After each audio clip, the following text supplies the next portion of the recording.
안녕하세요. 성덕여중 학생 여러분, 우리는 성덕여중 체육교사입니다. 코로나19로 인해 온라인 수업을 통해서 만나뵙게 되었습니다. 영상 보면서 열심히 따라해 주시고 개학하면 건강한 모습으로 만나요.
네, 이 규칙적인 운동이 학업 성적을 높여준다는 연구 결과 이전에도 소개해드린 바 있었는데요. 하지만 대한민국에서 제일 바쁘다는 우리 아이들이 따로 시간 내고 짬 내서 운동하기도 힘든 게 현실입니다. 그럼 학교 체육 수업 시간을 아예 늘려버리면 어떨까요? 현재 여러 나라에서 다시 체육 수업 시간을 확대하는 이유 바로 확인해 보시죠. 학교 체육 수업에 만족하십니까? 미국 학부모의 28%는 자녀가 다니는 학교의 체육 수업에 C학점에서 F학점을 줬습니다. 이유가 무엇이었을까요? 가장 큰 불만은 체육 수업 시간에 있었습니다. 일주일에 한두 시간인 체육 수업 시간이 너무 적다는 거죠. 학부모들 사이엔 체육 수업이 다른 수업 못지않게 중요하다는 공감대가 형성돼 있는데요. 1999년 미국 네이퍼빌 지역의 학교에서 시작된 영교시 체육 수업은 이 체육 수업의 효과가 신체 건강에 국한된 것이 아니라는 사실을 잘 보여줍니다. 그중 네이퍼빌 센트럴 고등학교는 영교시 체육 수업에 1.6km 달리기를 하게 했습니다. 개인별로 심박수가 측정된 학생들은 교사가 설정한 목표에 따라 전속력으로 달리기를 했죠. 그리고 체육 수업이 끝난 후 1교시 수업에 수학과 과학처럼 어렵거나 두뇌를 많이 써야 하는 과목을 배치했습니다. 이렇게 한 학기 동안 영교시 체육 수업에 참가한 학생들에겐 놀라운 변화가 찾아왔습니다. 읽기와 문장 이해력은 17%가 증가했고 영교시 체육 수업에 참여하지 않은 학생들보다 무려 2배나 높은 성적을 받기도 했습니다. 어떻게 이런 일이 벌어진 걸까요? 운동이 학업 성적에 영향을 미치는 이유는 운동이 뇌세포 연결을 더 긴밀하게 만들기 때문입니다. 즉, 운동을 한 직후 뇌는 학습하기에 가장 좋은 상태가 된다는 거죠. 물론 미국 학부모들이 체육 시간을 더 늘려야 한다고 생각하는 이유가 성적 향상 때문만은 아닙니다. 저학년에선 다양한 운동을 접하게 하는 것이 목적이라면 고학년들에겐 스포츠맨 정신을 중점적으로 가르칩니다. 한국 못지않게 입시열이 높은 일본, 그러나 일본 중학생의 64.1%, 고등학생의 42.1%는 야구, 배구, 검도, 축구, 테니스 등 다양한 운동 동아리에서 활동하고 있습니다. 우리와 마찬가지로 교과 과정을 개정할 때마다 체육 수업을 축소했던 핀란드. 핀란드 정부가 학생들에게 권장하는 운동량은 하루 1시간에서 2시간입니다. 그러나 권장 운동량을 지키는 학생은 절반도 채 되지 않았죠. 결국 정부의 해결책은 다시 학교 체육 수업을 확대하는 것이었습니다. 늘어난 체육 시간, 학생들도 환영할까요? 체육이 왜 필요하냐는 설문조사에서 핀란드 학생들은 체육 수업 시간엔 협동하는 법을 배울 수 있어서 그렇다고 답했습니다.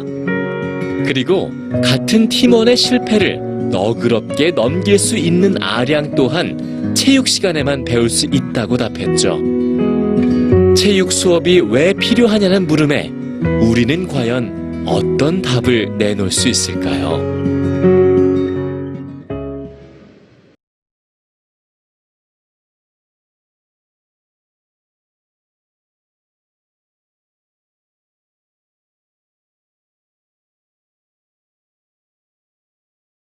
전 세계를 공포로 몰아넣은 신종 코로나 바이러스 감염증. 이 때문에 마스크와 손 세정은 우리의 생활이 됐는데요. 그런데 우리가 막아야 하는 게 바이러스인지 세균인지 감염자의 침방울인지 헷갈립니다. 그 차이를 알려주면서 알려드릴게요.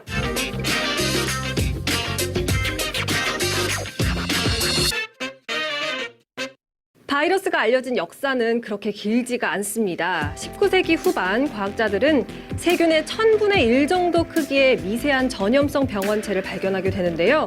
이것이 바이러스입니다. 그렇다면 세균과 바이러스 어떻게 다를까요? 세균은요, 의외로 똑똑합니다. DNA, RNA를 모두 가진 생물로 조건이 갖춰진 상황에서는 스스로 증식을 합니다. 하지만 바이러스라는 존재는 조금 묘한데요. 세균처럼 생물이라고 부르기는 조금 모호하기도 하고요. 생물과 무생물의 중간쯤에 있는 존재인데요. 큰 차이가 있다면 바이러스는 숙주가 없으면 홀로 증식도 할 수 없는 조건부 생명체입니다. 그렇다면 치료는 어떻게 다를까요? 세균은 항생제로 치료를 하고요. 바이러스는 백신이나 항바이러스제가 필요한데 문제는 이 바이러스가 참 까다롭다는 겁니다. 세상의 모든 것을 알려드리겠습니다. 알려줘. 바이러스는 변이가 쉬워서 그때마다 백신을 개발해야 하는 어려움이 있다는 거죠. 어쨌든 감염자의 침방울에는 이 바이러스가 포함이 돼 있습니다. 그래서 직접적인 접촉이 있지 않아도 간접 접촉만으로도 전파가 될 가능성이 큰데요. 감염자의 침방울이 어떤 물건에 묻어 있고 이걸 만진 사람이 자신의 코나 입을 만지면 감염될 위험이 크다는 거죠. 그렇다면 감염자가 접촉한 물건에 바이러스 얼마나 오래 살아 있을까요? 온도와 습도, 또 물건 표면의 재질에 따라서 다른데 최대 일주일 이상 가는 걸로 알려져 있습니다. 게다가 기온이 낮을수록 또 건조할수록 바이러스 생존율이 높다고 하니까요. 세균, 바이러스 오늘 참 어려운 이야기를 했는데요. 결국 기억해야 할 건 딱 3가지입니다. 마스크 착용하기, 깨끗하게 손 씻기, 그리고 기침은 손이 아닌 팔꿈치 안쪽으로 가려서 하기. 정석대로 하면 문제 없겠죠? 전 세계를 공포로 몰아넣은 코로나 바이러스 감염증 때문에 아마 많은 분들이 또 두려워하시고 계실 겁니다. 그렇지만 지금처럼 우리나라는 참 잘 극복해 나가고 있다고 생각을 하고 있고요. 서로를 응원하고 또 독려해주면서 믿어주면서 생활 규칙을 잘 지키기만 한다면 이 신종 코로나 감염증 금방 이겨낼 수 있을 거라고 생각하고요. 저도 아나운서로서 여러분께 꼭 정확한 정보를 전달해 드리도록 노력하겠습니다.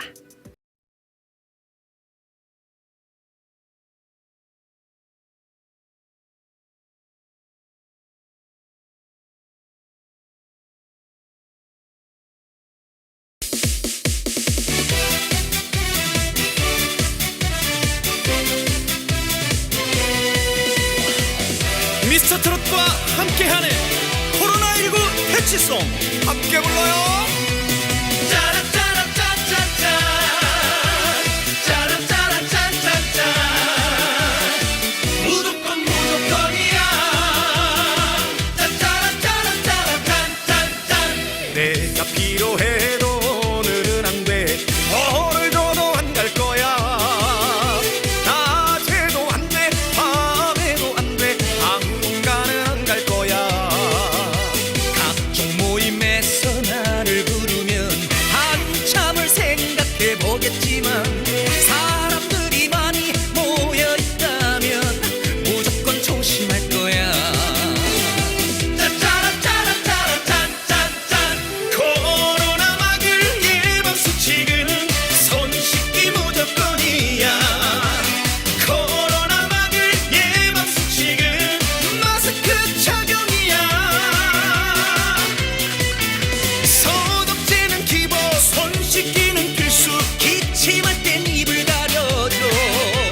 38도 이상 열이 난다면 1339 연락해요.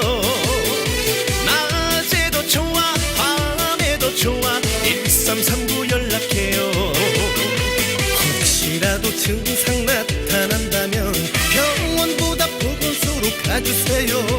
모두가 함께 확인하세요. 우리 동네 선별진료소.